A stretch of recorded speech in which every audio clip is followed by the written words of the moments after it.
Dios les bendiga, soy el pastor Gilberto Gutiérrez de la Iglesia Bautista de México DF. Me da mucho gusto saludarlos en este día sábado 11 de agosto 2018. Sabiduría práctica para ser feliz es lo que encontramos en los Proverbios de Salomón. Y seguimos con la serie que se llama Enseñanzas breves para vivir por siempre. Proverbios 20, versículo 5 es lo que estudiamos hoy. He aquí un proverbio difícil. No difícil para entenderlo, sino difícil para aplicarlo a nuestra vida. Se trata de la exaltación del discernimiento espiritual, de la inteligencia espiritual de los creyentes en Dios, los seguidores de Dios, contra la necedad o contra la mente cerrada de quienes no conocen a Dios. Leamos el versículo, hagamos una paráfrasis explicativa y después reflexionemos en las enseñanzas que nos propone. Versículo 5 dice así: Como aguas profundas es el consejo en el corazón del hombre, mas el hombre entendido lo alcanzará. Paráfrasis. El pensamiento humano es como un pozo profundo, difícil de comprender. Sin embargo, hay seres humanos que lo logran con la sabiduría que viene de Dios. Reflexionemos en las enseñanzas que nos propone. La enseñanza de la inteligencia espiritual llamaremos a esta enseñanza.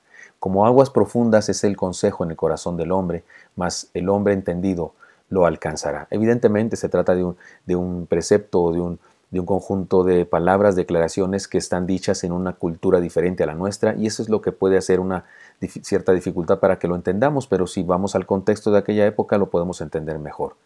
Este proverbio puede explicarse con aquel refrán que dice: ojos vemos, corazones no sabemos.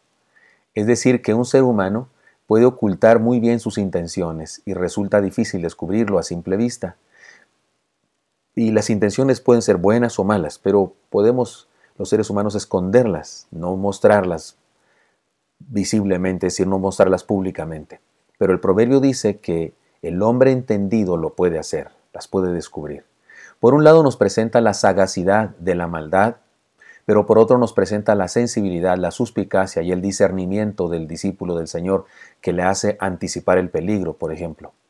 En el Nuevo Testamento se habla de las características distintivas entre inconversos y conversos, o entre seguidores, entre no seguidores de Dios, entre los que rechazan a Dios y entre los que seguimos a Dios, entre cristianos e inconversos. Es decir, leamos: Y alabó el amo al mayordomo malo por haber hecho sagazmente, porque los hijos de este siglo son más sagaces en el trato con sus semejantes que los hijos de la luz.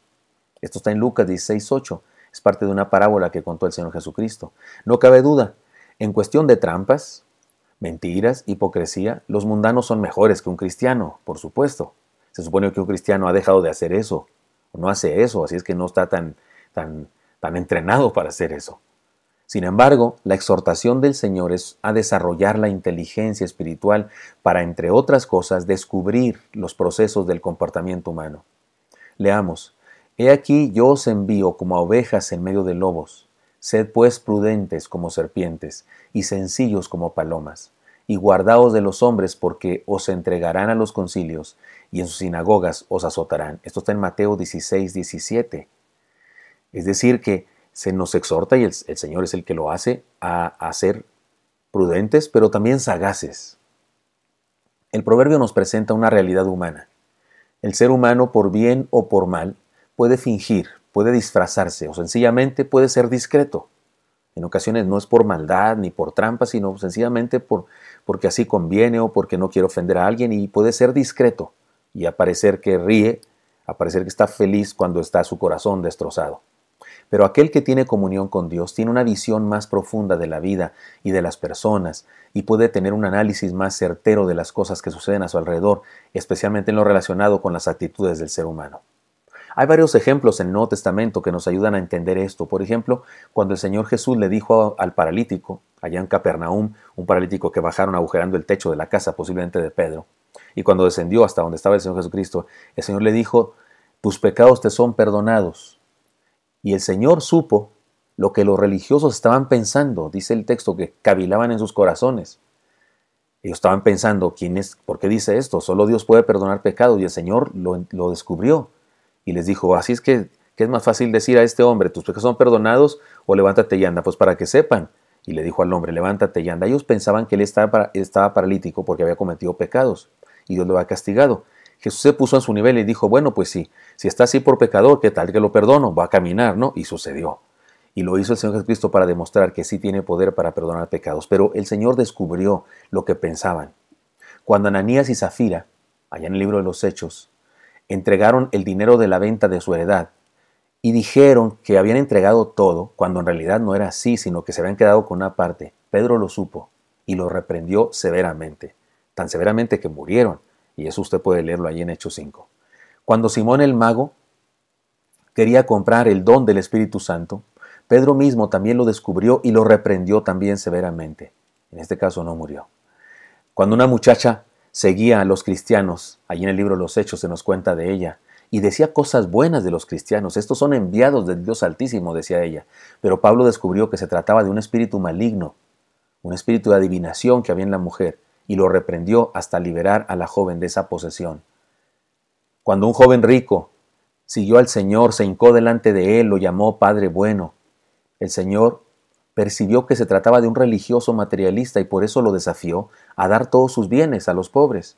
Digamos que puso el dedo en la llaga para probarlo. Y él no pasó la prueba, por cierto. No es que a todo el que se acerca a Dios hay que decirle que venda todo lo que tiene y lo da a los pobres. El Señor hizo eso con esta persona porque percibió que ese era su problema. Y justamente lo desafió y no pasó la prueba. Ahora bien, este discernimiento es útil en diferentes niveles de la vida. Se trata de sabiduría que nos ayuda a protegernos, a proteger los valores de la fe y a cuidar la familia y la sociedad de la que somos parte. Este es el tipo de inteligencia espiritual que debemos tener frente a los conflictos sociales, frente a las controversias de opinión en la sociedad y frente a los dilemas éticos. El mundo nos presenta ideas nuevas que se hacen populares en medio de la gente simple y poco sabia, como la supuesta defensa de la mujer que justifica el asesinato de los bebés antes de nacer. Porque ahora resulta que la bandera que enarbolan algunos con respecto al aborto es que hay que defender a la mujer. ¿Y quién defiende a los niños? Decimos nosotros. Muchos ven esto, muchos no lo ven, no ven el problema, pero con una visión espiritual usted y yo podemos percibir lo que está detrás de esta idea. ¿Qué está detrás de esta idea? La destrucción de la humanidad. Es inconcebible ver una multitud con pancartas y consignas, bailando, aplaudiendo como en un carnaval, para celebrar la aprobación del aborto. Los insensatos ven un triunfo del feminismo, pero nosotros, si lo analizamos espiritualmente, notaremos que están celebrando con mucho gozo y pasión la matanza masiva de bebés. Y eso es lo que no ven los simples. Ven otra cosa, porque no ven las cosas desde el punto de vista espiritual. Pasa lo mismo cuando se celebra de la misma manera la aprobación del matrimonio entre personas del mismo sexo. ¡Qué absurdo! Dos hombres no pueden tener matrimonio. Matrimonio viene de matriz. No puede haber matrimonio entre un hombre y un hombre. Y muchos lo ven como un triunfo de los derechos humanos, como una victoria de la agenda de la comunidad LGBT. Si lo vemos con detenimiento y desde el punto de vista espiritual, se trata de la victoria de una estrategia que tiene como fin la destrucción de la humanidad. Solo hace falta ver sus desfiles, sus manifestaciones de burla contra todo lo santo, lo espiritual, lo divino, para darnos cuenta de la destrucción de valores, de las instituciones básicas como el matrimonio y la familia. En los libros de texto de las primarias, en donde se obliga a los niños a aprender valores torcidos respecto a la sexualidad y se les insta con premura a descubrir la sexualidad, algunos ven modernidad, adelantos sociales. Si lo vemos desde el punto de vista espiritual, lo que veremos es depravación globalizada. Discúlpeme usted que me escucha, si algunas de las cosas que comparto son demasiado claras y a algunos los ofende. Pero les desafío a que busquemos a Dios y le pidamos discernimiento espiritual para que podamos descubrir lo que hay en el fondo de las actitudes de las personas y en las ideas que impulsan los movimientos sociales en nuestro tiempo. Usted no tiene que estar de acuerdo conmigo, pero sí debería estar de acuerdo con Dios. Leamos su palabra y hagamos realidad en nuestra vida este proverbio. Como aguas profundas es el consejo en el corazón del hombre, mas el hombre entendido lo alcanzará. Una nueva paráfrasis voy a hacer a este proverbio. Hay confusión en el mundo y muchos no saben lo que está pasando, pero el verdadero cristiano sí lo entiende y comparte su fe para proveer una esperanza de salvación. Espero que esto sea útil para usted y me encantaría encontrármelo el día de mañana. Hasta pronto.